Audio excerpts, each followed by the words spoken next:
This is False Start, a college football podcast for everyone and everyone else. I'm John Buhler, staff writer, fansided.com.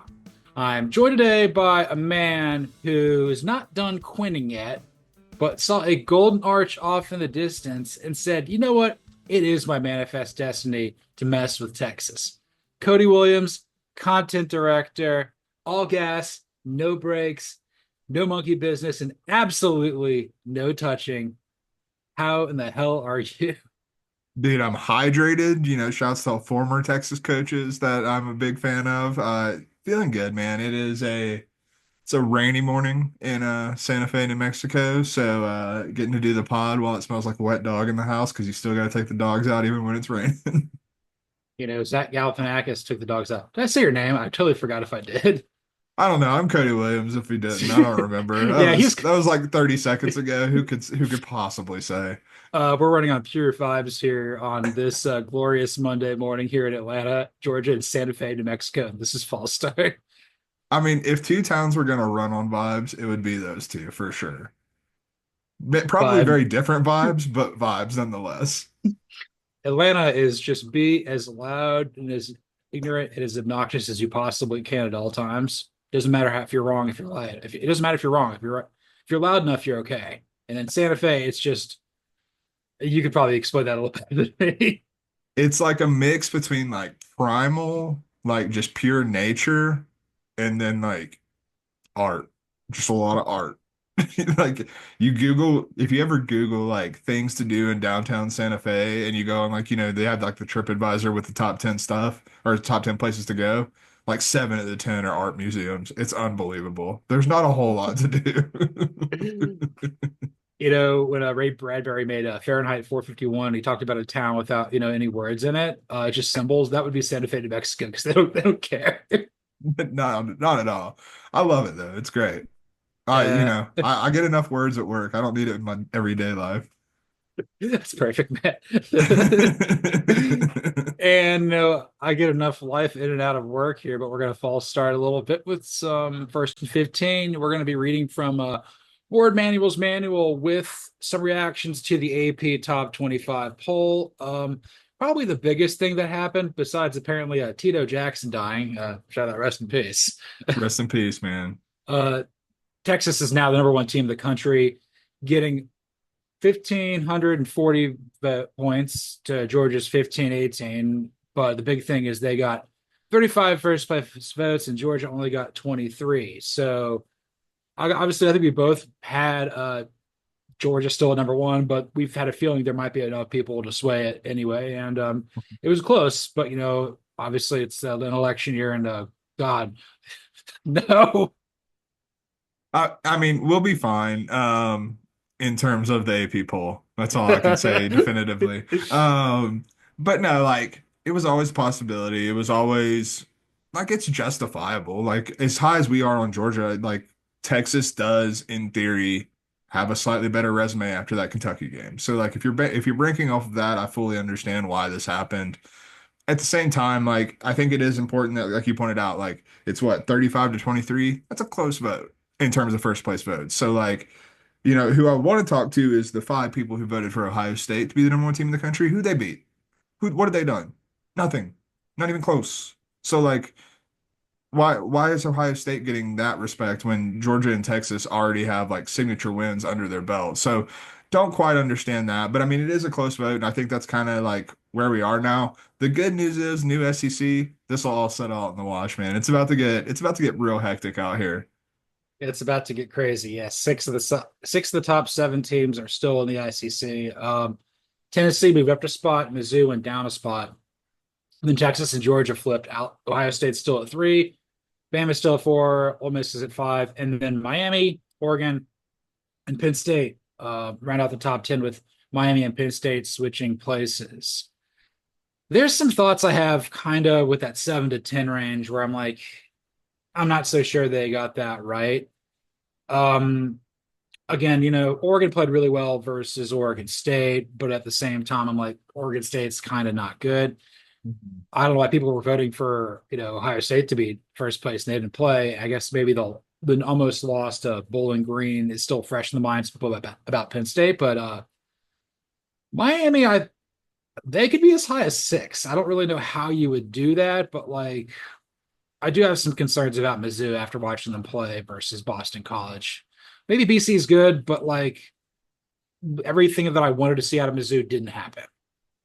I think that's fair. I would say that like the first like when Boston College jumped out to a lead, it did feel like it was a little fluky. Not saying it was a complete fluke. I think Boston College is probably better than we expected, but at the same time, like, well, I think that should be factored in too. Like Boston College isn't like a pushover. This isn't like your Right. daddy's Boston College team. So like that's definitely a factor that I would put in there as well. And then when push came to shove, like Mizzou pulled away. Like the final score, I believe, was 27-21, but Boston College added a late touchdown that didn't mean anything. So like it wasn't as close as the final score made it appear. The one that confused me the most, so you mentioned, was Penn State. And like I understand that you maybe like you said some like a hangover from the Bowling Green game, but if that's the case, then why didn't they drop last week? You know what I mean? Like it just doesn't quite compute why you waited till the week that they're off to drop them 2 spots. That doesn't not quite sure what we're doing there. And then on Miami, I still think Miami is very clearly the best team in the ACC. Having said that, who have they beaten at this point? Like Touche, we're yeah. we're absolutely like crowning them for the Florida win, and I'm pretty sure we have enough evidence at this point that Billy Napier and Florida are just freaking terrible. So like I I personally think that they're probably a top 6 team in the country, but in terms of like they're obviously valuing resume in this if you're going to knock Georgia down from number 1. So if you're valuing resume, how are you going to move Miami up after who would they play this week? Bethune? I don't remember, but Bethune, like Bethune Cookman. Yeah, I thought you said Buffoon. I'm like, they played some Buffoon. no, their Bethune is on the sidelines coaching the team. But no, I like Thune, TH. But no, I like they haven't played anybody. So like I do think that it does seem like the AP voters are a little mixed messaging in terms of how they're voting. Like, are you doing it power rating style? Are you doing it resume based? And there's definitely a mix in here, which is very frustrating to try and figure out. Yes, they're just kind of making it up as it goes, which is what happens when you've got 65 people who think they're really important, determining something that's really important, then it becomes completely unimportant here in November. But that's just the way the AP poll goes. Again, like for the most part, I feel like the teams they've got like in the top 10 or so is that's about who it needs to be. I think with Miami, the reason I'm higher on them is like they've been consistently good for the first quarter of the season, and Mhm. that's better than most people. 3-0. Maybe that gives them a little bit of an edge. Had USC have played last week, maybe that puts them up higher. Maybe if Ohio State went out there and crushed someone in Big Ten play, we'll see. But Mhm. again, we're only dealing with 2 games versus 3. Then we're going to get down to the thing where I don't understand at all. Just the 12 through 15. Like Oklahoma is not the 15th best team in the country, and I'm not so sure Utah is 12. I kind of like Oklahoma State and K-State a little bit more than those two considerably. Yeah, and it goes back to exactly what I was just saying with resume. Okay, Kansas State goes out there and against by far the best team they played in Arizona on Friday night, and they beat the pants off of them, man. Like that game was not close, not as close as I think we either of us thought it was going to be. Kansas State's defense stepped up and shut down Arizona. Tedero McMillan had a big touchdown catch in the first drive, and then after that it was nothing. Like they just blanketed him and made known to Fafita and Arizona offense use something other than their all-world wide receiver, and they couldn't do it. So that's, probably a worry about Arizona moving forward. But it was impressive by Kansas State. They ran Avery Johnson, and Avery Johnson played the best game of his college career to this point. So, like, yeah, I don't understand why you would have Kansas State below Utah. Uh, on your Oklahoma point, I'm with you. They're probably not the 15th best in the team in the country. But looking at the teams behind them, who the hell are you going to put above them to get them to 15? Because like you're looking at LSU, Notre Dame, Michigan, Louisville, and Iowa State. I'm not sure any of those teams are better than Oklahoma either. For as much as I want to say it's Louisville or Iowa State, they've only played 2 games. We've liked the early returns there, but like, I mean, Iowa State just they beat Iowa and Alaska by a point. And yes, the Birds with Teeth beat the other Gamecocks 49-14. Yes, I can read off of the AP website. But it's like, again, there's just like this huge drop off there. And Oklahoma's 3-0, but I'm like, okay, so you beat Temple. Everybody beats Temple. You nearly lost to Houston, and you barely beat, I think, Tulane. Again, that's a Yeah. team that 1-2 maybe, but they're kind of better than that. And it'll probably be it'll be a really tough game there in Norman. It'll be sadder than a Bank of America Stadium in Charlotte. My God. That's the saddest place on earth. It's like the parallel universe of Walt Disney World. Like it is Yes. the saddest place on earth, man. It's tough. And let me tell you, obviously being from North Carolina, a lot of people in my life, friends that I grew up with along the way, they're Panthers fans. And Facebook was a dark place yesterday afternoon to, just check out and see what the vibes were. It was pretty dark. Yeah, I had wrote something that hit pretty good for fansided.com talking about some Panthers are out on him. It's like Deontay Johnson won't even look at Bryce Young, and then Adam Thielen's just like screaming himself Tom Coughlin purple. He's like the chillest competitor of all time. You've broken Adam Thielen. That's how you know it's bad. You can't not be feeling this. Oh my God. Yes. I'll shout out to you getting a Tetero McMillan's first name right. I was like, oh, you ran with it, dude. I'm really impressed. I never heard you say his first name before. Yeah, so look, we know I have pronunciation issues, man. Like I was listening to a podcast the other day and someone mentioned Ken N, and I was like trying to repeat after them and I still couldn't do it. Like it was so bad. It's awful. It's a difficult thing, it's challenging, I can do Fafita and I can do McMillan and I can't do Imatololo or Iamale Hava. It's God.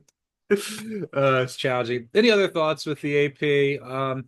I am glad to see Illinois got in there at 3-0. I think that they're playing Mm. pretty good under Bert Bielema. And then I don't know if A&M's the 25th best team in the country, but like I probably would have had Memphis in over them just because that's really cool that they beat Florida State, who's just hellacious ass. Yeah, so yeah, that was going to be what I pointed out. Actually, both of those things were going to be what I was going to point out. Like I thought Illinois should have been ranked after beating Kansas last week. So like I full support of this. Like Illinois is a good football team. They probably are one of the 25 best teams in the country at least right now. And then I'm not like would Texas A&M beat Memphis if they met on the field right now? Maybe. Probably, honestly. But like in terms of body of work, like you've got to give Memphis a little bit of an edge there. Like they are 3-0. Texas A&M's 2-1. Their one loss is to a Notre Dame team who lost to Northern Illinois. So like we'll figure this stuff out in the wash again. But I also want to point out again, Northern Illinois is not a top 25 team, dude. Come on, man. Yeah. We're moving them up to 23. They didn't even play. What are we doing? Nobody likes you when you're 23. This is false start. But That's- I will say this though, if you bring up like if A&M had to play Memphis, A&M wins if Marcel Reed starts. They lose if Connor Wegman starts. That's That's probably a good point. God, I can't believe Matt Miller was so high on that guy. Dude, there honestly, like, I'll give Matt Miller some grace. He was not the only one. I like this guy I'm about to mention quite a bit. Like I think he's very good at his job. But Trevor Sikkema had him as QB1 over at No, PFF. no, Yeah. no, Like no. and to his credit, he's already started walking that back and been like, I was banking on the potential and the potential's not there. So like at least he realized his mistake quickly. I haven't really heard a peep from Matt Miller quite yet. No, I'm about as confident in Connor Wegman as I am at spelling his name. I have to check every time. Every time. I, For I'm like, both oh, parts, if you're like me. yes. 'Cause, he spells Connor weird, which is not a Onnor. Everyone. It's very easy, very simple. Let's go with that. I don't know. The Brixleys of the world named their sons Konar and Tolar, which they're going to grow up really effing stupid. Like, there's no chance that kid's going to have a Nobel Peace Prize. No, there's no chance he's gonna have like a prize of a high school diploma at this rate. Now they're going to leave him in the mines at 16. That's where he's going to be. Hey man, it's good work in the mines. Working in the mines. But yeah, I think about my QB3. I was sitting there thinking about this. I'm like, I don't feel confident about really anything. I think it's still Beck at 1. I'll talk about Ewers here in a second, and I don't trust Shador. And honestly, I'm kind of putting Milrow up there pretty good now. Milrose up there. I'm well, my take that I've had for a bit now, Garrett Nussmeier's got to be creeping up there as well because for all of LSU's problems, Garrett Nussmeier's not one of them. Nussmeier has looked very damn good so far. And then the other guy that is starting to get some love among like mock drafts and stuff like that. I'm not sure I'm quite there yet, but Miller Moss. Miller Moss is a guy who's getting a little bit of love right now. Yeah, for sure. It's like there's going to be four quarterbacks that go in the first round. There probably should only be two, but that's just how that goes. But playoffs, you're kidding me. Every time I say it, I try to say it like Yamora Senior. Yeah. Oh God, we love him. Yamora Senior. Okay, so we're gonna go through our projected playoff brackets, 1 through 12. So 1 through 4, our AQ for the group of five, 5 through 11, and then our first four out. Just any sort of changes you may or may not have had over the last week. I've got a few. So you start or I start? I got to pull my thing up here. So I'll where go the ahead. heck? I'll go ahead and go my 1 through 4, and then I'll let you do your 1 through 4. Not many Perfect. change. There's no changes in mine. It's Georgia 1, Ohio State 2, Miami 3, Kansas State 4. Sticking with that. Feel a lot better about the Kansas State, sticking by them, sticking with them after what they showed on Friday night because, it's kind of what I was saying going into that game. Like I felt like they hadn't shown their full hand. I felt like they were holding a little bit back, and when they stopped holding stuff back, it looked very, very good. So, that's something I'm definitely hanging my hat on.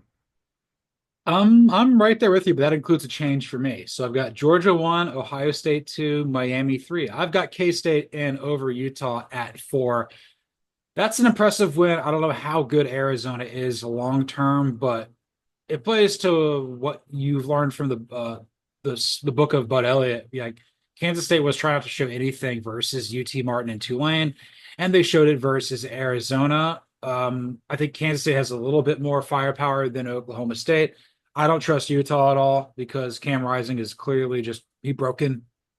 He's broken. And the other thing, you mentioned Oklahoma State. The thing that's worrying me right now against the Pokes is there's a lot of Allen Bowman going on right now, man. Like Ollie Gordon's not playing that well currently. And so they're just letting Allen Bowman sling it around. And like that's fine when you're playing FCS or like lower level FBS competition. When you get into Big 12 play, I'm not sure I want the ball in Allen Bowman's hands. Man, he's looked pretty good. I mean, give them credit for beating the Oh the yeah, piss out of Tulsa. Again, that's a rivalry game for both schools, and for sure. But you're right though. Ollie Gordon, they need to. And the problem is he's just been deprived some of Taco Bell nachos, and he runs on that stuff. Dude, absolutely, yeah. What do you think Alan Bowman's favorite item is at Taco Bell? I think it's just he just gets a bunch of bean burritos. Those things are awesome. I think he gets 3 bean burritos and then just because he seems like I don't know. Something about Alan Bowman just seems a little off to me. And I think he gets the nacho chips and with the little cup of cheese. And that's like Yeah, his side, and it's disgusting. I love that. I kind of actually want to eat whatever he just described here. So that sometimes you got to shock the pool before the pool shocks you. Sometimes if I need to get my some people like they drink water with lemon to kind of get everything. I just Taco Bell helps me. It changes Yeah, my life. 100%, dude. It sustains me. So we got the same top four. Who do you have winning the group of five right now? I still have Boise. Ooh, And it is I'm not as confident in it as I was. I'm confident that Boise's still very good. Like I'm confident in like my belief in Boise State. There's just a lot of good group of five teams. Like we saw Texas State nearly knock off Arizona State on Thursday night. And, you know, going into the season, we wouldn't have thought much of that. But Arizona State's playing really good football to start the season. Shouts to Kenny Dillingham for really getting those guys ready. What is it? Sam Levitt, the kid from Michigan State that transferred yeah, there, has looked really awesome. Like really great in Kenny Dillingham's system. Scattaboo is the best last name in college football, possibly like absolutely fantastic, but also a really good football player. And so shouts to the Sun Devils. But anyway, Texas State looks dangerous and very capable of taking the spot. We just saw Memphis beat Florida State, so like that's something that they can hang their hat on and potentially push them. UNLV just beat Kansas, beat the brakes off Kansas. That wasn't even really that close of as close of a game as it might have seemed. And I think that Yeah, it's like I'm not as like full-throated Boise State's going to run away with this because they're not going to run away with it. There's a lot of challengers there, but just kind of sticking with my guns just because nothing I've seen from Boise State makes me question the fact that they're going to win the Mountain West. So if that's the case, why not? It's kind of like a flavor of the week thing at this point. This is how the group of five always works. Like this part of the year last year, like, oh, we're all in the Air Force Falcons. And Yeah. that didn't work out. Yes, the Arizona State podcast brother definitely let her know that the Sun Devils beat hold on, let's see if I can get that right. There you go. Forks up, baby. Works up, baby. Yeah. And they beat the Bobcats. And yeah, shout out Kenny, fan of the program. Big time. High school classmate. Let's go. Yes, perfect. Yes. I've got UNLV. I've got Okay. UNLV in this week. I think coaching matters. That was my big takeaway from this past week. And I think Barry Odom is just too good to be in group of five level. I think coaching is what's ultimately going to hurt Boise State there. And Spencer Danielson, again, we saw Bush Hamdan basically almost take Georgia to the brink there at Kentucky with a quarterback that I don't think can throw the football, and Brock Vandagriff, Yeah. or I know can't. And I think with UNLV, this is a program that like doesn't go to ball games normally. And then like Yeah. under, maybe the very end of Marcus Arroyo where they let him go for some reason. Now with Barry Odom, it's like, okay, Pac-12 might actually want to get them, but the problem is they got to bring little brother Nevada along as well. Hmm. But I kind of feel that the Mountain West, the upper part of that league, is kind of separating. We may see that with the Sun Belt. The MAC seems to be having a good year, although Miami, Ohio already has two losses. Yeah, I'm an idiot, but that's okay. Hey, they can still win the MAC. You're They not out of it yet. no, the MAC isn't. The MAC's not over till the MAC decides it's over. That's right. And we all know the MAC can get a little frisky. That's sure. That sure can. So, who do you got at five? Five, Texas. I mean, Yeah, I think Texas is the second best team in the country, quite frankly. So, like, it'd be foolish not to have them at five. I don't have a whole lot to unpack there. me neither. It was like either of them or Georgia is going to be one or five, and that's kind of the great debate there. We're kind of more on the Georgia side versus Texas because I think people are like, "Oh, they beat the brakes off of UTSA." I'm like, "Yeah, UTSA is just not going to be really good this year, and that's okay." But winning on the road in conference play like Georgia did, it's always difficult, particularly near the Bourbon Trail. We're not LSU. I saw that before. It's someone's like, Georgia, stop taking shots before the game. You're not LSU. Oh my God. Honestly, Kentucky should play LSU every year. That should be a rivalry game. Absolutely. The Bourbon But Bowl. the Bourbon Bowl, the Lorenzen Bourbon Bowl. That's right. Who do you have at six? Six, I've got Tennessee. And I mentioned it on the reaction show on Saturday night that I'm beginning to think Tennessee is either the third or fourth best team in the country. Um, they have not let up an inch. And the scary part is outside of the NC State game, I still don't know how much they've shown offensively. Like I'm sure Josh Heupel has plenty of tricks up his sleeve for Oklahoma this week, where it might just be a bloodbath, especially given what we think of this Oklahoma team. So yeah, I mean, they nothing's been close for Tennessee, and it's not like they've just been able and capable of running away and hiding. Like they hit the over for Saturday's game against Kent State by themselves in the first half and then offered the Golden Flashes, "Hey, do you want to do running clock in the second half?" Kent State, respect, said no. We're men. We're going to take this beating.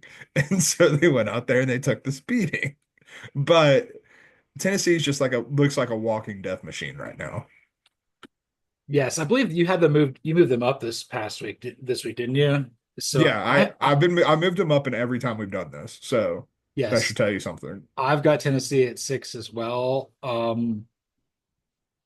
They're the team that if it's not Texas or Georgia that gets to Atlanta, it's them, and I think they could win it. And I think Tennessee can win a national championship. What I've Yep. seen thus far is like leads me to believe that like they've taken the spot that was kind of like okay, maybe Notre Dame sits in it for a while. Okay, maybe Ole Miss sits in it for a while. They're there now. They have that chair, and somebody else has to go find, another chair in musical chairs because that's how that's going to go. I was trying to think of how I could say this and what's going to happen there in Norman, but everything I said was just way too inappropriate, politically incorrect. It's going to be really bad. It's Yeah, going to be, it's gonna be a bloodbath. yeah, It's gonna get loose real quick. yes. But do you have it 7? 7, I have the USC Trojans. Ooh, Of the Big Ten teams, and granted, we have a smaller sample size. Well, not smaller than Ohio State and Penn State, but smaller than Oregon, I guess. But even with those other two, from the sample size I've seen, USC has impressed me the most. I think that when you start doing somewhat of like the transitive property and like looking at, okay, Utah State actually scored on a very good Utah defense, and USC blanked them and put up 48 on them in the process.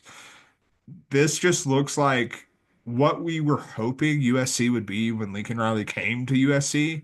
And it's weird that it's without Caleb Williams that it's happening, but like the defense has absolutely stepped its game up. The offense is humming along with Miller Moss at quarterback. So, in terms of my confidence level, like outside of Ohio State, who I still think just on talent alone is probably still going to win the Big Ten, like I look at this USC team and I see a team that seems to know exactly what they are, seems to be very confident in what they are is probably good enough to beat any other team in the Big Ten and maybe even good enough to beat Ohio State. I've got USC a little bit later. I have them as the projected Big Ten runner-up. I feel like it's good. They're going to play Ohio State and Indianapolis. Yeah, that's a phrase. But Hmm. at 7, maybe just from my sanity, maybe just to be not cover my own ass. I've got Alabama at 7. Okay. I feel like when the game tips in their favor, they take advantage of it. And I think that's a really good skill that not a lot of teams have. They don't necessarily play. I mean, I don't know if they don't play with their food, but when it's time to clear their plate, they do it. And they were like with Wisconsin, like, oh, Tyler Van Dyke's done. We got some Brady Lock guy out there. That's the most unconfident quarterback name I've ever heard in my entire life. Lock with an E, by the way. I don't care how you spell Brady. I'm just like, yeah, we're just going to clean up and we're going to jump around. And Wisconsinites are just going to go to the bars. Wisconsinites are always going to the bars, brother. But no, like you're right about Alabama. I've described it, not, I don't think I've ever used this term on this show, but it's something I've used in writing before. But they're what I call an inertia team, where whenever they get that little bit of momentum behind them, it carries them. And like you can just see them like building and their confidence building play to play. And so like that's a really good way to frame what Alabama is. Like it hasn't been perfect. I don't think anyone would argue that it has been perfect, but whenever they've had like that window to like really get rolling, they've taken it 3 times in a row. So that should probably tell us a lesson of what this team is. I think that's fair. My really only concern with them is like I don't know of how adaptable the offense is. It's kind of like Mhm. Jalen Miller police takeover. I feel like they're weaker on that side of the ball from a coaching perspective, whereas like you've got 2 former G5 coaches on defense. They'll figure it out. And I feel like that's not saying that offense is like week to week, so to speak, but I feel that like maybe the skill position's better on offense, but the coaching's better on defense. So eventually Alabama is going to really I feel pretty confident that they're going to be a playoff team by the end of the season. But I don't know if they'll beat Georgia. They might. We'll see what happens. They have a challenging schedule. Who do you have at 8? At 8, I've got Ole Miss. And this kind of just, kind of confirming biases to this point. Like we thought Ole Miss was going to be very damn good, and we've seen nothing to the contrary. Have they played anyone? Absolutely not. But I will say they did, Wake might be one of the worst Power Five or Power Four teams in the country, but they did go on the road to Winston-Salem and leave no doubt. 40-6, it was not close. So I think that this Ole Miss team just knows, like, again, I value, particularly at this point of the year, teams that know exactly who they are.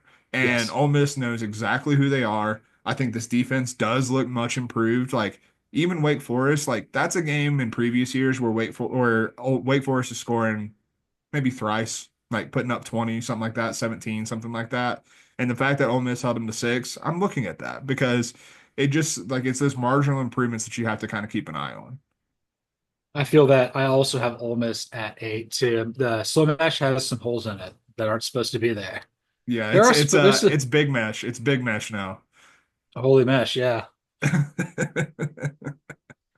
But Ole Miss is it's not quite the death machine that like Tennessee is because I don't think Ole Miss is quite there defensively. But like I feel very comfortable with their schedule. They're going to go 10-2 Mhm. and maybe 11-1, but like I think they'll probably win the Magnolia Bowl, but they'll probably stumble somewhere else besides Georgia potentially. So like that's a team that like I feel like they're gonna be no worse than 9-3, but they could be 11-1, or maybe even 12-0. We'll see. But like this is a very, very high floor team with a pretty high ceiling. I think I really like Ole Miss's chances of making the playoff for the first time. Yeah, because I mean, we talked about, going into the season in the preseason, like we kind of pegged the Ole Miss LSU game as like winner goes to the playoff almost. And I think at this point we know who's going to be the winner of that game, at least based on what we've seen from these two teams to this point, because LSU does not, spoiler alert, LSU is not in the 12-team playoff. No, Spoiler alert, LSU is not in my first four out. So maybe yeah, yeah, so no, like by proxy, Ole Miss is taking that spot. for sure. But he got a 9. At nine, I've got Penn State, Okay. and I still believe in this Penn State team. I'm not taking too much stock into the Bowling Green game. Like, they won, so give them that. But at the same time, like we've talked about it, I'm high on Bowling Green this year. I think Bowling Green's going to win the MAC. They're a very good football team. They have a lot of experience. They have actual NFL prospects on their team. Like Connor Bazelak's going to play in the NFL. Like, well, I say play. He's going to be on a practice squad in the NFL. Harold Fannin is going to be like actually playing for NFL teams. So like this is an NFL team and Bowling Green's in a really good spot right now. But the other part is like the one concern we all had about Penn State was what's the offense going to look like? They still put up 34 points in that game. The offense still looked good. It was the defense that was kind of like had just a little lackluster performance. And I have enough confidence in the talent on that defense that I think that's more of a blip on the radar than it is like something we're going to see consistently. Though I do worry about the one thing I would worry about on the defense side of the ball is they did lose Manny Diaz. And like we were high on Tom Allen coming in, like as someone with P5 head coaching experience coming in and someone who has good defensive acumen. But is it still a drop off from Manny Diaz? Quite possibly. Yes. I've got Penn State a little bit later. They are in. My concern with them is again like it's a smaller sample size, didn't leave the best taste in my mouth, but like they've got really good talent. I think talent will prevail for them in the end. At 9, I've Mhm. got USC. I feel that Okay. like USC has a pretty good sense of who they are. Then again, maybe LSU is just not very good. But then again, you beat up Utah State pretty badly, and then Utah kind of struggled with them. But then again, like Zach Wilson's kid brother Isaac played pretty well, all things considered. Maybe they've got a chance in the new Big 12 if Cam Black Smoke Rising just corroding out there in someone's driveway like a Jeep. My Jeep. My G. Oh you my were you were God. ready for that. I was I was about to No, say something and then I like processed my Jeep and I was like, oh God, I don't have anything anymore. no, it's fine. USC, I feel like they're pretty much like they're going to slaughter Notre Dame here in a few weeks. I think it's this weekend, or no, maybe they play Michigan. I'm trying to think how that goes. I think they play Michigan. I don't know, man. It's all over the board. Let's We don't see. really. USC. They've got Michigan this week. Yeah, Notre Dame. Oh, I should remember this. Notre Dame's the last game of the season because yeah, I just heard someone mention that like that could potentially be a play-in playoff game, and I was like, brother, I think USC is going to have a spot locked up, and I don't think Notre Dame's going to be in the playoffs. yeah. We'll talk about Michigan in a little bit as well. But who do you have? So I got USC at 9. Who do you have at 10? Pins where I have Alabama, so I do have Alabama in the playoff. For all the reasons you said, like. I think that I have less confidence in this defense than apparently you do. Just because like I'm I still think it's a coaching downgrade that we've seen from that side of the ball. And more importantly, it's not necessarily a talent downgrade overall, but it is like a big turnover in talent. And I think we've seen that this unit is not quite as cohesive as we're used to seeing Alabama's defenses. They haven't played a team that can totally take advantage of it. And that's what I'm worried to see. So like when you have a Georgia coming to town, when you have the schedule that they have, like, I look at what I see from this defense now and I think of them playing a team like Texas, and I'm like, ooh, that could get frisky real quick for Alabama in a bad way. So like I think Alabama is very damn good. I have a lot of confidence in Jalen Milroe on this offense. Seems like, they might not have the ceiling that some other teams do, but they do what they like, and they have a unique offense that might be limited in some capacities, but the things that they do it at an elite level, very like super elite level. So it's hard not to be confident in Alabama at this point. You bring up a great point. There may be some cohesion, or maybe they put or not lack of cohesion defensively. Maybe they not played anybody of caliber. But again, I think the fact that there's just way too much delegation. It's way too specialized in their coaching Mhm. department. Like the SEC is really fast. And Kalen DeBoer and his staff may learn that the hard way. I don't think any of them. I mean, maybe Womack had some SEC experience, maybe linguist at some point, but like Sheridan, Shepard, DeBoer, I don't know. Like this could be like you play against somebody else. Okay, Glenn Schumann take over. Okay, Mhm. Josh Heupel take over. Okay, Bush Hamdan take over. It's kind of like there could be some sort of Kirby Moore takeover, so to speak. Yeah, Um, yeah. yes, my 10 is Penn State. We've kind of Okay. already talked about all of that. Who is your last team in? Verbatim, what I have written on this sheet is Oregon, I guess. That's That's yeah, kind of how I feel about Oregon. Like, I don't feel totally confident in putting any other team in there at this point. And like, has Oregon slipped up to the point where I can fully penalize them and knock them out of the playoff? No. And did they just play their best game of the season? Yes. And we've already talked extensively about like, are we sure that the Oregon State win actually means anything? Not really, but at the same time, you played two lesser than teams previously, and it was a lot closer than that. So like that is something that does work in their favor, but at the same time, like I'm still not fully confident in this team. But if we're breaking it down into how this is going to shake out, I feel like it's harder to envision six SEC teams getting in than it is four Big Ten teams, if that makes sense. yeah. Okay, I do not have Oregon, in, but I have them. They're my first one out. So my last team in would be Missouri. I feel that Okay. Mizzou, it's splitting hairs at this point. I kind of feel that like Luther Burden has the potential to change the game. I think Boston College is pretty good, and even though the offense kind of stagnated there a little bit in Columbia on Saturday, I kind of feel that like like again, coaching matters, and I feel that like Eli Drinkwitz is like, okay, we have to adjust here. I'm kind of wondering like if Oregon has the players that take to coaching as well as they need to Hmm. make those changes. I feel like everybody with Mizzou is completely bought in, whereas I feel like Oregon's kind of, for lack of a better word, got a handful of mercenaries. So that can be a Yeah. little bit of a challenge there. Maybe at the end of the day, Oregon gets in over Mizzou, but right now I feel like Mizzou's put together a better 3 wins than Oregon has. I would agree with that 100%. I mean, that's the difficult part of doing playoff projections in week three, week four.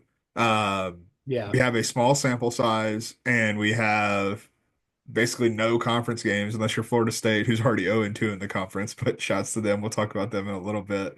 But yeah, you have hardly any conference games that matter on your schedule, and like we're still trying to figure out who a lot of these teams are. Missouri has looked better to this point, but projecting out, I do think Oregon will get better. I do think that Missouri's schedule is definitely tougher than what Oregon has lying ahead. So just kind of playing that out. That's where I'm at. But I'm right there with you. Like I think we just flip flop because Missouri's my first team out. So like we're not too far off in how we see this.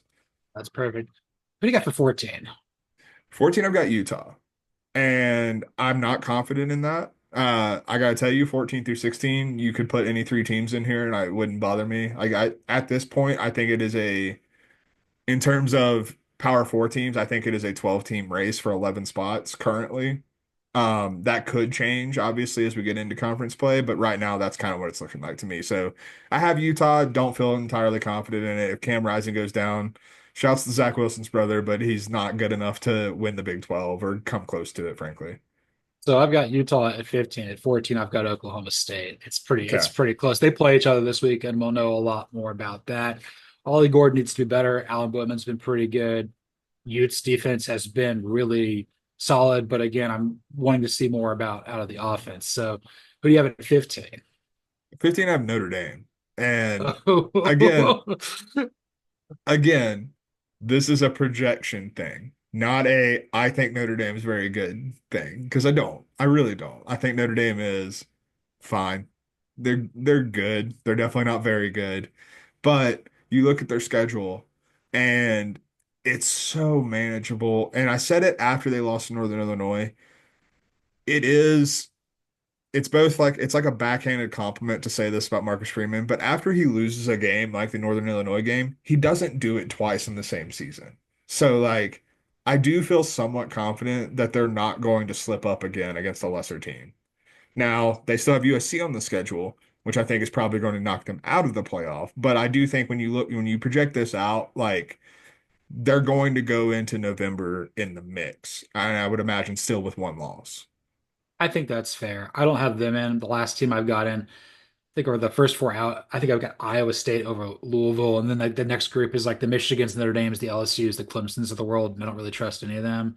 Mhm. So again, I'm trying to put that together pretty quickly. I don't know who's really good there in the Big 12. We'll know pretty soon, but Yes. like it's just really too murky, and it's just I'm still trying to figure that out. I think I know who the four best teams in that league are, but I don't know who's the best. And No. I think it might be Kansas State right now, but I could be proven wrong. No, and I think yeah, the Big 12 is going to be the Wild West, man. It's going to be uh not going to say that because the SEC is going to be pretty damn fun, but Yeah. it's going to be really fun to watch the Big 12. I was about to say the Big 12 is going to be the most fun conference to watch. That's not true because some of the SEC matchups that we're getting now that Texas and Oklahoma are in the league, like I Yeah. can't describe to you how excited I am for Tennessee Oklahoma. Like whenever that game's on, we'll be driving up to Wyoming, Idaho area, and that will be the NC State podcast driving shift so I can watch the game on my phone. That's perfect. Yeah, so who's 16 for you? Oh, Oklahoma State. So Okay. right there with you on that. Like just kind of throwing Big 12 teams in there and seeing what sticks. All right, let's see if we can do this with from memory before we move on to the biggest hard-hitting question of the episode. Let's go through like our top 12 and then our first four out. So you got it, or you want me to go first? You go ahead. Go ahead. You take it. Okay, right this instant after week three, I've got Georgia one, Ohio State two, Miami three, Kansas State four as your Power Four champions, Texas five, Tennessee six, Alabama seven, Ole Miss eight, USC nine, Missouri 10, Penn State 11, and UNLV in as the group of five champion for the last AQ spot. 13, or for my first four out would be Oregon at 13, 14, Oklahoma State, 15, Utah, and then 16, I've got Iowa State. Okay. So I have one Georgia, two Ohio State, three Miami, four Kansas State. We're the same there. This is how I have it written down. So this is how I have to say it. Five, I have Texas. 12, I have Boise State as the group of five champion. Six, I have Tennessee. 11, I have Oregon, I guess, as it is written here on my notes. Seven, I have USC. 10, I have Alabama. Eight, I have Ole Miss. Nine, I have Penn State. First Yes, four out, 13 Missouri, 14 Utah, 15 Notre Dame, 16 Oklahoma State. But once again, outside of Missouri, you could put any team in there and I wouldn't care. that's fair. We did it pretty good there. We're getting better at this. This is shocking. We're improving. We're improving. We're learning things. And speaking about learning things, let's learn something about Texas with some do Host or do Host. Cody, let's see if I can read this correctly. Okay. Cody, will Quinn Ewers be the Texas starting quarterback by the end of the season? Duhas 1S. Look, man, this goes beyond my Quinn Ewers affinity, I will say. I will call it. Um, I think that Arch Manning looks better than we expected when he was called into action unexpectedly. And I think that Arch Manning could lead Texas to a lot of wins if he were to be the starting quarterback for the rest of the season. But you look at Texas' schedule, you look at Red River, you look at the Georgia game. We've seen Quinn Ewers in those spots, and we've seen him play extremely well. Like I would argue that his two best games of his career came at Bryant-Denny and then came at the Big House this year. So like when you look at that, that's a dude who's not phased by the big moment, which you're going to have a lot of and what you're going to need to make it into the playoff out of their schedule in the SEC.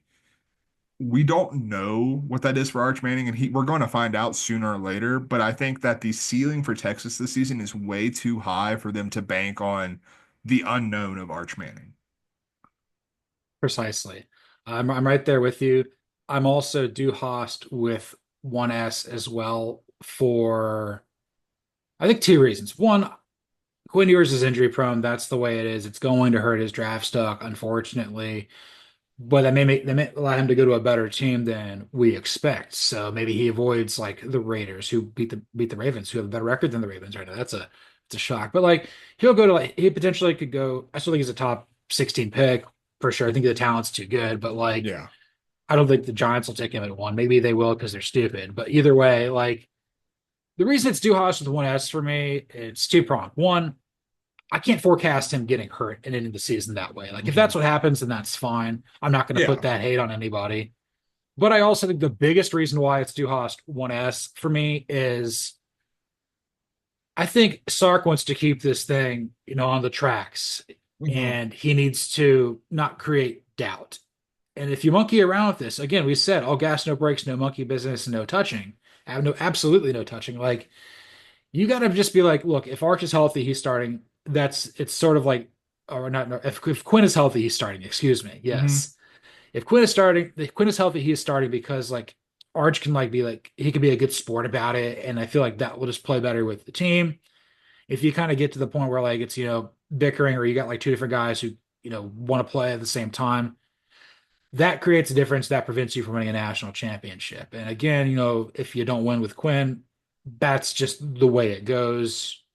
You may go through in your mind like, okay, we can't do that, but it's like I just feel from like a coaching program building thing, you have to kind of go with Quinn Ewers as long as he's healthy. No, absolutely agreed with that. And I think that not only that, but like Arch Manning has been, in my opinion, more than a good sport when it comes to like how he's handled this entire situation. It's honestly been one of the like most impressive things beyond what we saw on Saturday that he's done since he got to Texas is like he's handled this not like you would expect. Like he doesn't, I guess the best way to say it is he doesn't seem like a prick. Like, you Right. know what I mean? Like there's a like coming from the Manning family, coming with all the hype that he had, there's a big chance that he could just come out and just be an enormous D bagel. And he doesn't. He seems like a normal kid who like has his priorities straight. And I think that the other part of that is like playing into that is when they asked him about, getting his shot after the game on Saturday, he basically deflected the question and said, I'm just worried about Quinn. That's one of my best friends on the team and stuff like that. So like they have a good relationship and like the fact that Arch Manning would not have a problem with it, that's like even more of a reason for Sark to just stick with the guy who's got him here to this point. Yeah, for sure. This is pretty good for like rebuilding his brand in sort of a way. And I think this will play pretty good. Arch will probably play 2 more years. He needs to get the starts. Plus all the Mannings, like they played 4 years. They all graduated before they went to Hmm. the NFL and stuff. And I believe you have a Duhas question for me to answer because this is multi-pronged because this is Texas and it's always bigger and better in Texas, I guess. Yeah, we're gonna follow it It, up with that. Okay, so I went I saw this question on the outline and it got my brain thinking about a hypothetical. Bueller Duhas for Duhas.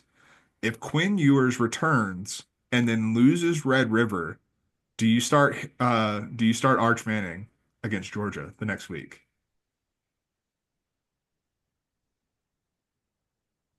uh, Duhas two S's because even if you wanted to start Arch and Quinn has to look just like Davis Moore and bad out there, and I don't Yeah. think that that's and I don't think that's happening against an Oklahoma. Then again, it's against Oklahoma, who I don't think is any good at all. It is completely fraudulent. Mhm. I think it's like you always mention that like in those bigger games, Quinn Ewers always plays the best. And unfortunately, with how I feel about Oklahoma, that's not going to be one of their bigger games this year. It may be Yeah. Oklahoma's Super Bowl, but I mean, they're going to be cooked like barbecue versus Tennessee, and Josh Heupel is going to be just he's going to be partying like it's 2000. He's going to be partying like it's 1999. I heard I can't it might have actually even been on an NFL podcast, not even a college football podcast, but one of the best lines I've ever heard was someone was like using the argument of, "Oh, this game is going to be their Super Bowl or whatever." And the co-host replied, "Someone loses the Super Bowl every year." And I was like, "You know what? That's a damn good point. Just because this game means a lot to a team doesn't mean they're going to win it. Like just quite frankly." As a fan of a team who loses Super Bowls, I understand what that's up. Got to play tonight. Can't believe that's going to deprive me of sleep, but I have to watch it for work. And mental health or lack thereof reasons, but yeah, that'd be great. So Dude, shouts to the Falcons. At least you've been to a Super Bowl in the last 3 decades. I've been to two. It's been great. Yeah, that's what I'm saying, man. You're It's good. thriving in comparison. Yeah, I don't know if they're thriving in comparison, but you missed your mark. You missed your mark. Yes. Keeping up with the Sanders is worse than keeping up with the Kardashians. I'm so sick of it. Oh my God. It's like I sit there and I'm like, who is this for? Like, who is this content for? I know I'm going to create it because that's just what it is, but it's like every day we get a new PR email about with some new thing that Travis Hunter is endorsing, and he's just, more of a corporate shill than Shaq, who owns everything. That's that's not the corporate comparison you want. I mean, Shaq's made a lot of money, so maybe it is, but like also like Shaq's everywhere, man. Car washes, Papa John's, you name it, he's got it in Atlanta. Yes, he does. So it's just like, okay, Colorado is 2-1. They beat North Dakota State. They lost to Nebraska badly, and then they beat in-state rival Colorado State, who's not really good because that's Colorado State football for you. But then now I think it's it's Big 12 play at this point. And again, we kind of went into the season like, okay, this is like a 5-7, 7-5 team. Mhm. We'll see what happens. Um, it's just not fun. I'm just not interested in it anymore. I feel like I've kind of been there, done that. There's just no evolution. It's just very static. I want to see like I want to root for this team so bad, but every step of the way, it's just like just a yippy dog. I'm like, I'm just gonna leave you. Just throw it. We're gonna trade you some coyote food. Oh my God. Send him to Springfield, Ohio, apparently. Uh, but no, like it's getting a little bit exhausting with Colorado. I will say one thing people were like up in arms about was Shador not shaking Fowler Nicholson's hand or whatever the kid's name is from Colorado State. I'm like, man, he went and talked to him and like, yeah, he was like, don't you can't F with me and like I heard you talking all that junk. He was.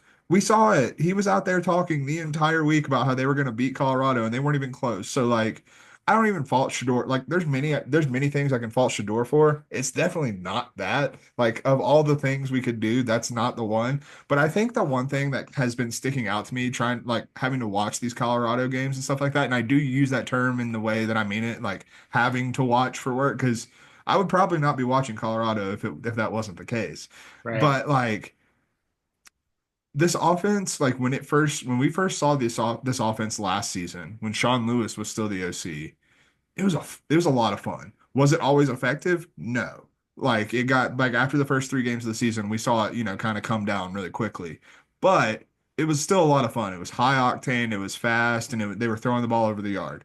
Since Pat Shermer's taken over, this offense is boring. It's quite frankly boring. It's like a diet Mike Leach offense, quite honestly. Like it's just straight up air raid because they can't run the ball. And they're moving at like a snail's pace. So that's why I call it diet Mike Leach. You don't even have pace as a part of it. So it's just even like in terms of like the football itself, the fun factor is gone from this. And like you said, like who is this for at this point? Like it feels like if you're Deion Sanders, it's for Shador. And that's kind of, I mean, that's a problem in and of itself. God, Daddy Ball is so great, isn't it? It's not. Yeah. Diet Mike Leach. It's like, probably the equivalent of this is the basketball equivalent is the Tony Elliott UVA offense. Just go get a snail's pace. It's like, who Oh is my this for? It's God. like that's for his dad, and that's for these guys that kind of want to play in the NBA but are as athletic as you and I. And unless they can shoot threes, they're not going. Yeah, but here's the thing. Tony Bennett wins in Virginia, bro. He Like also in he also Colorado, he also loses in the first round all the time. hey, that's it's the way she goes, Bubs.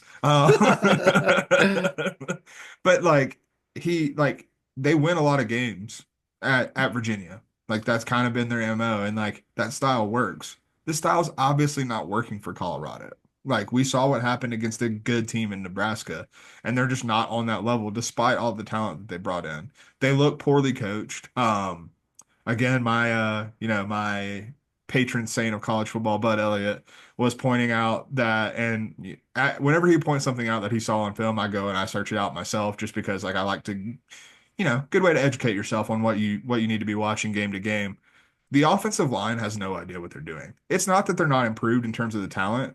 they're poorly coached. They have no idea what they're doing. They're blocking the wrong gaps. They're double teaming guys when there's like five rushers coming. It's a complete disaster show. And like it lends itself once again to the daddy ball element. Like it seems like the only thing that matters is getting Shador and Travis Hunter their numbers. A lot of thoughts here. I was kind of entering this show for like, got some very primal thoughts about Colorado. I can't really know how to express that. The offensive line is just a bunch of dancing bears. That's just what they are. They're just dancing the Hmm. whole time. So the two things I've kind of got before we move on to a game that I watched intently and for not for my better part of my mental health, but it's like the two things I have with Colorado is it kind of feels like the boy who cried wolf. It's just there's just been so much noise where when Shador Sanders had every reason to like not shake the hand of the Colorado State quarterback because he was talking a lot of S.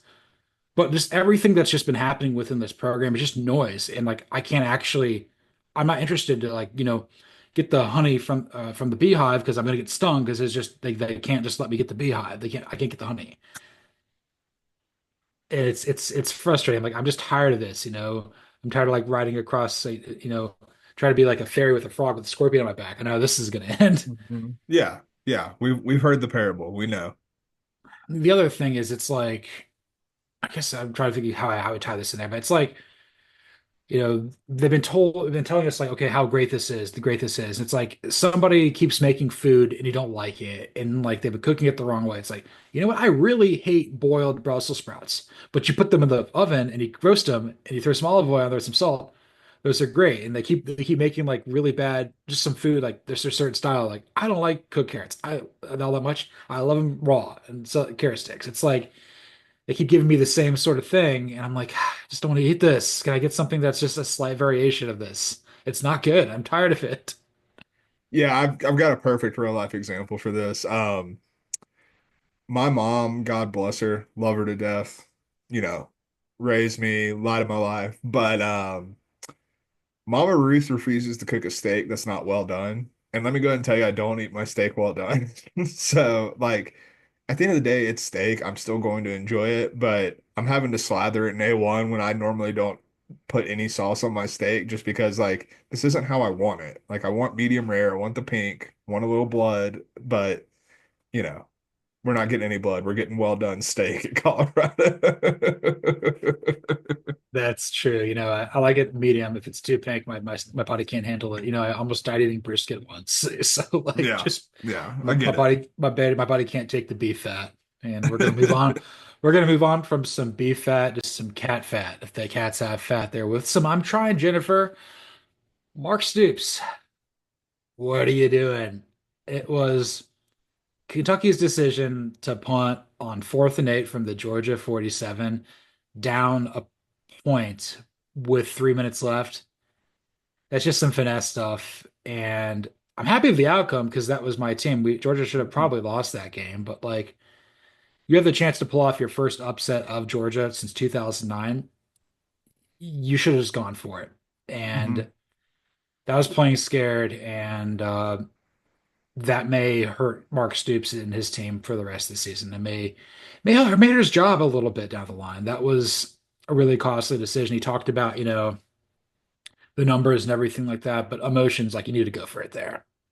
Yeah, I think situationally, you have to go for it there. Like you don't have another choice. I understand where he's coming from because I would say in the second half of that game, 8 yards seemed like a lot for what that offense looked like in the second half of that game. And so like I understand where he's coming from and like not necessarily having the confidence to get those 8 yards, but at the same time, you have to try it because you don't know.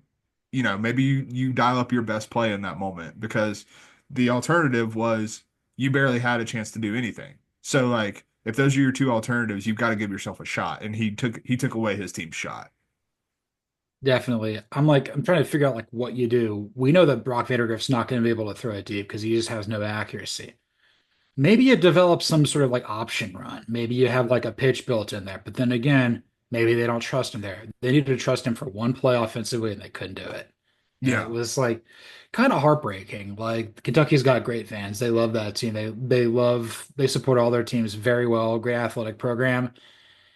place is really difficult to play at night, and we've seen that before, and we'll see it again. But like, this was your one shot to beat Kirby Smart. Uh, Danny O'Shea. He beat Kevin O'Shea that one time One down the time. that one time, and the Little Giants absorbed the Cowboys, and Mhm. yeah, I'm sitting there, and he's like, I don't regret that. I regret giving up the 33-yard completion to Dominic Lovett. I'm like, well, Georgia always had that in there, but like, you'd played a perfect chess match.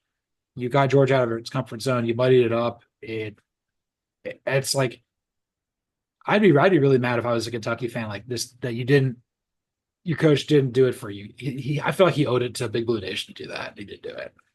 No, but I do think that if we look at Mark Stoops, and I'm not, this isn't an analytics conversation necessarily, but I think one of the hallmarks of what Mark Stoops has actually done well at Kentucky is playing conservative, both in the like when it comes to like you don't see Kentucky in the mix for a five-star recruit that they know they're not going to have any chance on. You go and you get a three-star that you do have a chance on, you recruit him hard, and then you develop him. And like that is a conservative approach because when you have that conservative approach, it kind of it raises the floor of what you're going to be. And unfortunately, it seems like that mentality has bled into like the analytics part of it, like that situation punting there. Like that's obviously the most conservative choice possible in that moment. Though I could argue that it's the least conservative because you took away your team's chance to get the ball back because you also hadn't done well in the second half. Stop Georgia all that much. So like it's a tough situation. I feel bad for Mark Stoops because like I think we both think Mark Stoops is a damn good coach, man. And so like it's tough to see him get all this flack, but that doesn't mean it's not warranted either because you had like that could have been a seminal moment in Kentucky football history and you like I said, you robbed your team the chance of creating that moment. Yeah, if you got those 8 yards, like Alex Rayner was going to make that kick. They've got tremendous kickers there. They've always got somebody up for like the Groza or like the Ray Guy. They've always got No, really great special teams there. Again, this is the Iowa of the SEC. it truly Um, is. but like you get that win, and this completely changes the entire paradigm of your season. You're playing with confidence. We're talking about them. They're potentially ranked. It's all this good stuff there. And I think the other thing is like with Cal out of the question, and Mark Pope coming in from BYU, Mitch Barnhart's going to give him some grace period. Kentucky baseball, I believe, made the College World Series this past Mhm. year. Mark Stoops has been there since 2013, and one of the seasons he had was really good. Got all the wins got vacated. We know that's stupid, but it's no longer there. That's just a way to basically be like, okay, if there's a way to, give them a, gold parachute, so to speak, it's possible. Like this puts a lot more pressure on him now. And they're really close, but like, man, maybe this game would have been different if they had Liam Cohen there as opposed to Bush Harmon, just because maybe the synergy is a little bit better. It's pretty good, but it's not quite there. I mean, honestly, I think the big factor isn't the coaching. I think it's Brock Vandegrift, unfortunately. Like, I just don't think Yeah. the kid's good. And I don't want to pile on him too hard, but I just think he's extremely limited in what he's capable of doing. I think that's fair. Great kid, can't throw a football. And we're going to move on to some more great kids and the guy who can't throw a football. We're going to finish the show with some You're Doing Great, Sweetie. Florida State's 0-3. They lost to Memphis. DJU, you need to become Logan Thomas and play tight end. It's over. It's absolutely over. And then Davis Warren's the worst quarterback I've seen in the power force and speed St. Petrus. Like he's atrocious. I would posit Deacon Hill, another Iowa quarterback that we watched play last year, who not even at the Power Four level, just might be one of the worst quarterbacks I've ever seen play college football. Like truly horrendous stuff going on there. But no, so we'll start with Florida State. Like, brother, you gotta go to Brock Glenn. Like I'm sure you've seen just as I have, like all the Florida State fans on Twitter or X or whatever you want to call it, talking about talking about Brock Glenn not looking good at practice, the true freshman that they have, who I'm totally blanking on his last name. First name's Luke. Don't know why I can't remember his last name. It's not a difficult one. I'm just blanking on it. But that they haven't looked good in practice. But we've seen 100 times in college football that practice isn't a game, and maybe these guys are ready for the game. Brock Glenn didn't look terribly good. when he came in for Jordan Travis and Tate Rodemaker at the end of last year. But hey, another year of growth. Maybe he improves, but it can't be worse, man. And at least you're trying to invest in the future of this program because DJU is worst case scenario. You brought him in to stabilize this program. You brought it in to like not have a tremendous drop off. And that's exactly what you're experiencing under him. This was going to be a 1 year experiment to kind of like bridge the gap. And you're not bridging that gap. That bridge is collapsing right in front of you. So like this is terrible. You brought a snake into the hen house to protect the foxes, and fox doesn't care about snakes, and the snake's still gonna eat eggs too. It's Yeah. like, oh my God. So they're gonna have Alex Atkins back, whoever they play next. It doesn't really matter. I don't really care. I think honestly, like they may have to move on from Adam Fuller at the end of the year because it's like that side of the ball needed to come through and they didn't. They got to figure out their recruiting angle because it's like being really portal heavy. Again, like we saw Michigan State hit really well with Mel Tucker and then it turned and then it went even worse for personal reasons. Lane Kiffin's been able to make it work, but he's also been recruiting pretty good. Ole Miss is recruiting has always kind of been good. It's always been limited because you got to split with Mississippi State and you're in the SEC. So it's kind of baked in there. But everybody now is going to want to go play for Miami. I think people would rather probably go play for UCF. Maybe that looks a little more fun in Orlando than whatever this is. But man, like you bring up a great point with the practice thing. It's like, I don't care if Brooklyn doesn't have good practice. I mean, Charles Barkley never had a good practice in his life. We've heard things about Diego Pavia. We've seen some amazing practices. I've heard about Joe Milton, and he can't hit the football from me to my computer screen right there. He could break your computer for sure, though. uh, my gosh, it's so far in DJU's head, dude. Like, I don't even. You had 2 weeks to get ready for this game. Everybody knew this, and what a tire fire! This is worse than them losing to Jacksonville State like 4 years ago. Oh, absolutely. I mean, 0-3 is unacceptable, particularly with who they've played. Like, that's not to disparage Georgia Tech and Boston College, who look like two of the better teams in the ACC right now. But like, Florida State should beat them walking away every single time. And like, then you get a Memphis team coming in here. And you would think that Mike Norvell, obviously coming from Memphis, there'd be a little bit extra motivation, a little bit making sure your team is focused and ready. And they weren't. They just weren't. And so, like, I still think Mike Norvell at the end of the day is a good coach. But I do think that what you brought up about the transfer portal, I think it's very key to talk about, like, with what he was given, the transfer portal was a necessity to have this team, to get this team competitive. But while you were doing that, you also had to be building your recruiting base. So like when Jordan Travis, when Keon Coleman, when all these other guys leave, like they did after last year, you're sitting there with juniors who, yes, they're inexperienced and untested, but they're ready for their shot. And perhaps the transfer portal is part of that. We have seen Florida State losing the transfer portal. We've also seen them take some really tough losses on the recruiting trail with high-end guys like KJ Bolden, like Travis Hunter. So like there is that factor of it as well, which had mitigating circumstances. In KJ Bolden's case, it was Georgia being a mitigating circumstance of, hey, you want to come to Georgia? Oh, hell yeah, I would love to come to Georgia. And then with Travis Hunter, it was Deion Sanders doing Deion things.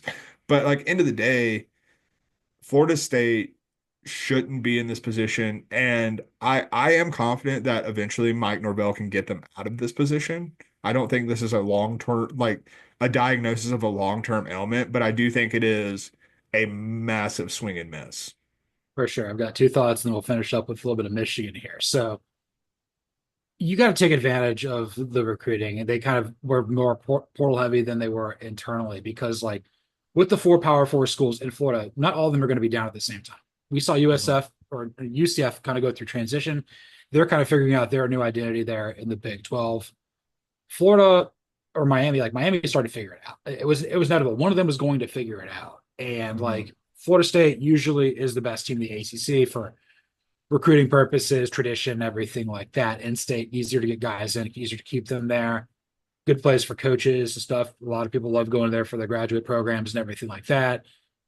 It's like you kind of missed your window, and now Miami's kind of got the momentum behind you. Florida's going to hit the reset button before you. They'll figure it out, and we'll see what happens with UCF.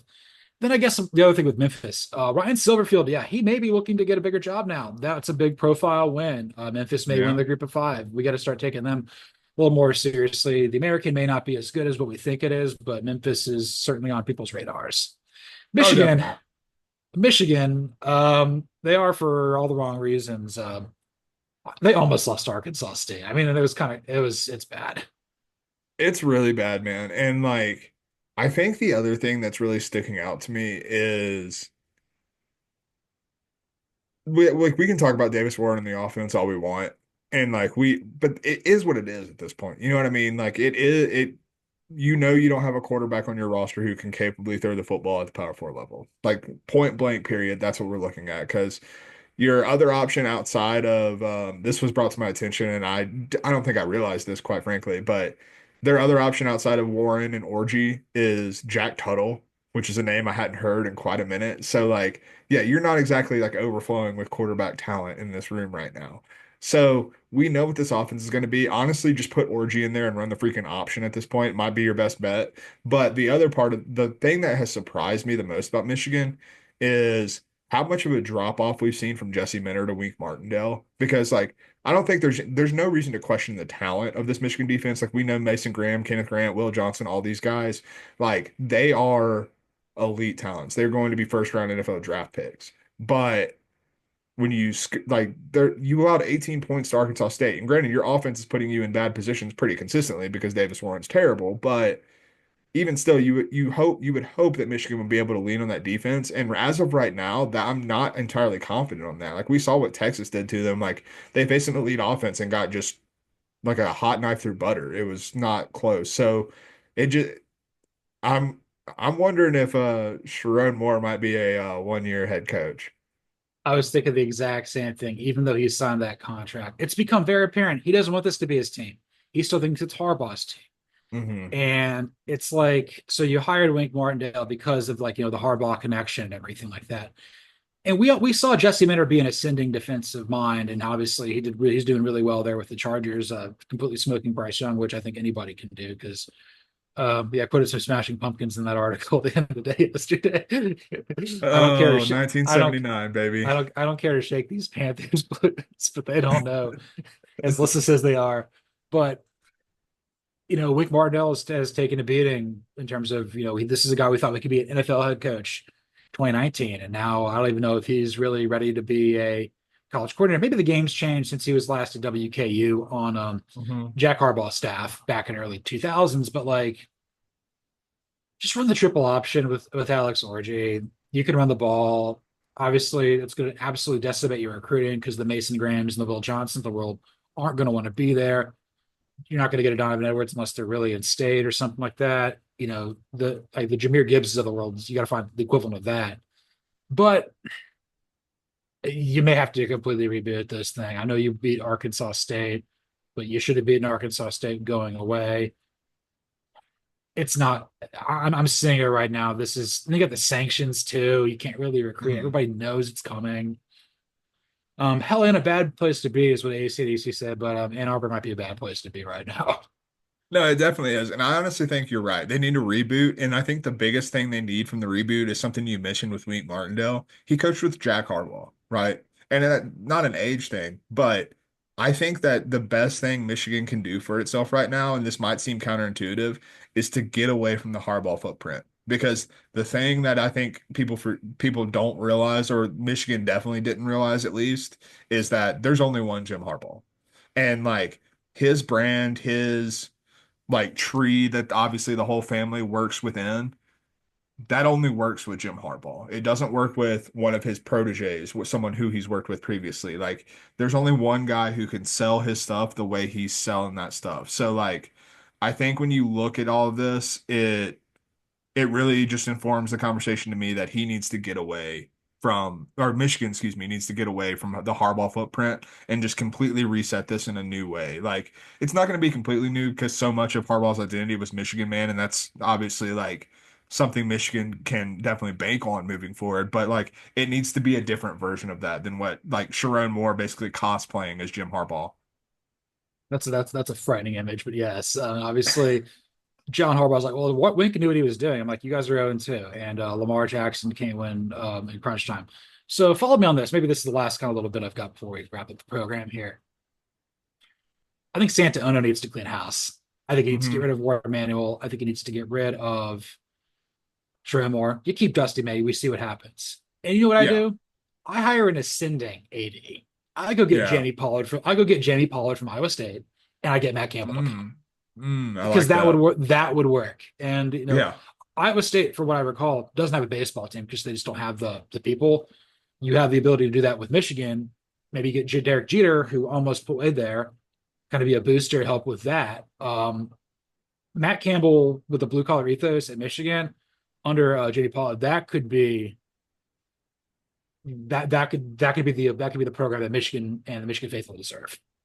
No, absolutely. I like that a lot. That's a really good idea, Bueller. Like I think Matt Campbell really fits the mold for a guy who no A would I think like one of the things with Michigan that is super key is like understanding that despite them being Michigan, it's still a challenging job. And like being up for that task and like taking someone who's already like passed that test at Iowa State, because Iowa State's not an easy place to win, and he's done it very consistently. So now you're adding more resources to that, even if you still have challenges. And I think like it's someone who would take that job extremely seriously and do extremely well with it. For sure. I think it's got to be a tandem. You got to get both of them. That's the only way. That's the Yeah, only way no, that that's 100%. it's like what's this? The Trailer Park Boys. Like you can go, but you have to take him with you. That's right. Oh, dude, I watched it on my birthday with my buddy Steve, and we watched like basically the slot episode. So it's like we start with I am the liquor, the S Blizzard, and then the high definition piss jugs, and then Ray living at the dump. It was What an like episode. it's like 2 hours of just absolute power, man. Yeah, just absolute cooking. Absolutely. Speaking of cooking, we've been cooking on this episode. Yes, this was episode 109 of False Start. You can follow me, John Buhler, on Twitter or the X at Buhler118. You could follow the ineffable Cody Williams at the Sizzle20. Follow the show at CFB False Start on Twitter as well. Like, rate, listen, subscribe, review on Apple, Spotify, YouTube, anywhere there's podcasts.